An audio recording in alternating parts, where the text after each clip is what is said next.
ராதே கிருஷ்ணா. தென்னாங்கூர் க்ஷேத்திரம் ஆஷாட ஏகாதசி பிரம்மாண்டமா பிரம்மோற்சவம் நடந்துருக்கு. எம்பெருமானுக்கு இன்னைக்கு 4ஆம் திருநாள். பாண்டுரங்க சுவாமிக்கு எவ்வளவோ அலங்காரம் நம் சேவிச்சிருப்போம்.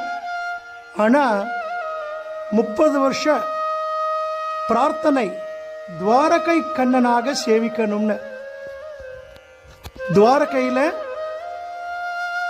கண்ணனுக்கு அலங்காரம் பண்ணக்கூடிய அந்த பக்தர்கள் மூலமாக புது விசேஷமான ஆபரணங்களும் மணி மகுடங்களும் எம்பெருமானுக்கு வரவழைக்கப்பட்டு நம்ம பாண்டுரங்கனுக்கு சாத்தி துவாரகை கண்ணனாக சேவிக்கக்கூடிய ஒரு மிகப்பெரிய பாக்கியம் நமக்கு. தாயாரும் நிறைய திருபாபரணங்கள் சாத்தின்னு இருக்கா. விளக்கு